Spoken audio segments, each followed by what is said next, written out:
Genesis chapter 38.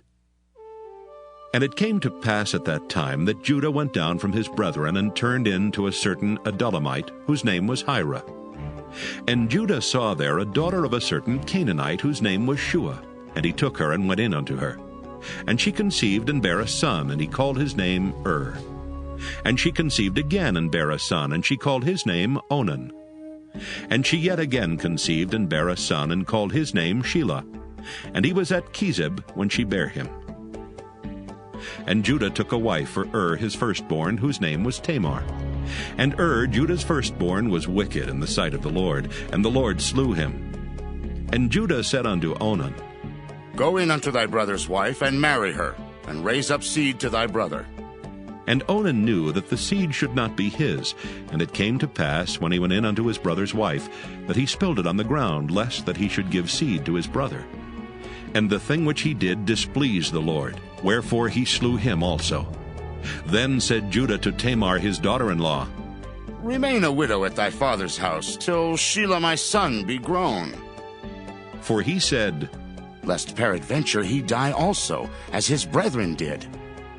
And Tamar went and dwelt in her father's house. And in process of time, the daughter of Shua, Judah's wife, died. And Judah was comforted, and went up unto his sheep shearers to Timnath, he and his friend Hira the Adullamite. And it was told Tamar, saying, Behold, thy father-in-law goeth up to Timnath to shear his sheep. And she put her widow's garments off from her, and covered her with a veil, and wrapped herself, and sat in an open place, which is by the way to Timnath. For she saw that Shelah was grown, and she was not given unto him to wife. When Judah saw her, he thought her to be an harlot, because she had covered her face. And he turned unto her by the way, and said, Go to, I pray thee, let me come in unto thee. For he knew not that she was his daughter-in-law. And she said, What wilt thou give me, that thou mayest come in unto me? And he said, I will send thee a kid from the flock.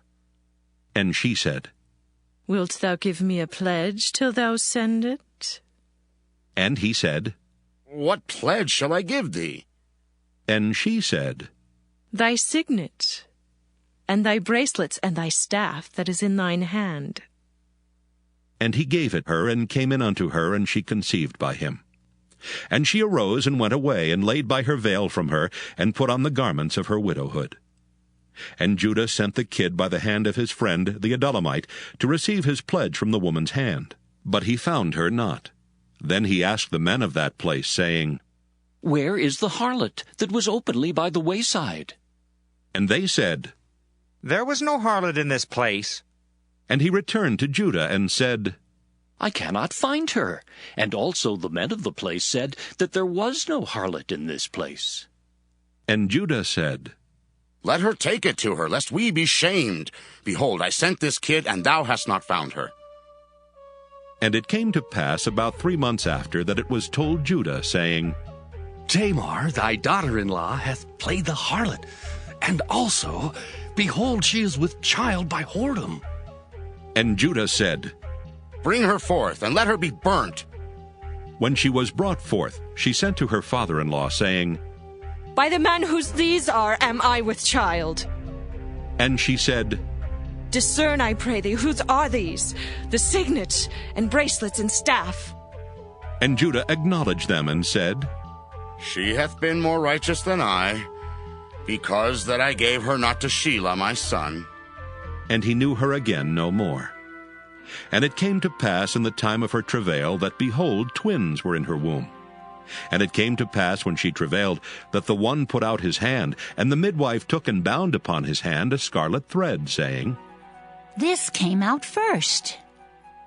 And it came to pass, as he drew back his hand, that, behold, his brother came out, and she said, How hast thou broken forth? This breach be upon thee. Therefore his name was called Pharez. And afterward came out his brother, that had the scarlet thread upon his hand, and his name was called Zerah. Genesis chapter 39. And Joseph was brought down to Egypt, And Potiphar, an officer of Pharaoh, captain of the guard, an Egyptian, bought him of the hands of the Ishmaelites, which had brought him down thither. And the Lord was with Joseph, and he was a prosperous man, and he was in the house of his master the Egyptian. And his master saw that the Lord was with him, and that the Lord made all that he did to prosper in his hand. And Joseph found grace in his sight, and he served him. And he made him overseer over his house, and all that he had he put into his hand. And it came to pass from the time that he had made him overseer in his house, and over all that he had, that the Lord blessed the Egyptian's house for Joseph's sake. And the blessing of the Lord was upon all that he had in the house and in the field. And he left all that he had in Joseph's hand, and he knew not aught he had save the bread which he did eat. And Joseph was a goodly person, and well-favored. And it came to pass after these things, that his master's wife cast her eyes upon Joseph, and she said, Lie with me. But he refused, and said unto his master's wife, Behold, my master wotteth not what is with me in the house, and he hath committed all that he hath to my hand. There is none greater in this house than I. Neither hath he kept back anything from me but thee, because thou art his wife. How then can I do this great wickedness and sin against God? And it came to pass, as she spake to Joseph day by day, that he hearkened not unto her to lie by her or to be with her. And it came to pass about this time that Joseph went into the house to do his business, and there was none of the men of the house there within. And she caught him by his garment, saying, Lie with me. And he left his garment in her hand, and fled, and got him out. And it came to pass, when she saw that he had left his garment in her hand, and was fled forth, that she called unto the men of her house, and spake unto them, saying, See, he hath brought in an Hebrew unto us to mock us. He came in unto me to lie with me, and I cried with a loud voice. And it came to pass, when he heard that I lifted up my voice and cried, that he left his garment with me, and fled, and got him out. And she laid up his garment by her until his lord came home. And she spake unto him according to these words, saying, The Hebrew servant, which thou hast brought unto us, came in unto me to mock me. And it came to pass, as I lifted up my voice and cried, that he left his garment with me, and fled out. And it came to pass, when his master heard the words of his wife, which she spake unto him, saying, After this manner did thy servant to me, that his wrath was kindled. And Joseph's master took him, and put him into the prison, a place where the king's prisoners were bound, and he was there in the prison. But the Lord was with Joseph, and showed him mercy, and gave him favor in the sight of the keeper of the prison. And the keeper of the prison committed to Joseph's hand all the prisoners that were in the prison, and whatsoever they did there, he was the doer of it. The keeper of the prison looked not to anything that was under his hand, because the Lord was with him, and that which he did, the Lord made it to prosper. Genesis chapter 40. And it came to pass after these things that the butler of the king of Egypt and his baker had offended their lord the king of Egypt.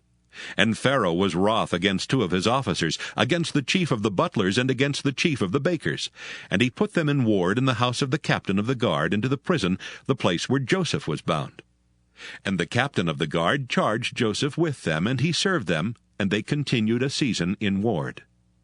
And they dreamed a dream, both of them, each man his dream in one night, each man according to the interpretation of his dream, the butler and the baker of the king of Egypt, which were bound in the prison. And Joseph came in unto them in the morning, and looked upon them, and behold, they were sad.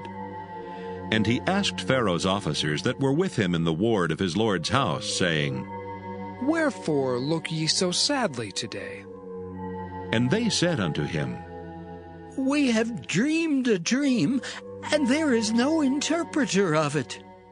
And Joseph said unto them, Do not interpretations belong to God? Tell me them, I pray you. And the chief butler told his dream to Joseph, and said to him, In my dream, behold, a vine was before me, and in the vine were 3 branches, and it was as though it budded, and her blossoms shot forth, and the clusters thereof brought forth ripe grapes. and Pharaoh's cup was in my hand, and I took the grapes and pressed them into Pharaoh's cup, and I gave the cup into Pharaoh's hand. And Joseph said unto him, This is the interpretation of it. The 3 branches are 3 days. Yet within 3 days shall Pharaoh lift up thine head, and restore thee unto thy place. And thou shalt deliver Pharaoh's cup into his hand, after the former manner when thou wast his butler. But think on me when it shall be well with thee, and show kindness, I pray thee, unto me, and make mention of me unto Pharaoh, and bring me out of this house. For indeed I was stolen away out of the land of the Hebrews, and here also have I done nothing that they should put me into the dungeon. When the chief baker saw that the interpretation was good, he said unto Joseph, I also was in my dream, and behold, I had 3 white baskets on my head, and in the uppermost basket there was of all manner of baked meats for Pharaoh. And the birds did eat them out of the basket upon my head. And Joseph answered and said, This is the interpretation thereof. The 3 baskets are 3 days. Yet within 3 days shall Pharaoh lift up thy head from off thee, and shall hang thee on a tree, and the birds shall eat thy flesh from off thee. And it came to pass the 3rd day, which was Pharaoh's birthday, that he made a feast unto all his servants, and he lifted up the head of the chief butler and of the chief baker among his servants. And he restored the chief butler unto his butlership again, and he gave the cup into Pharaoh's hand. But he hanged the chief baker, as Joseph had interpreted to them. Yet did not the chief butler remember Joseph, but forgat him.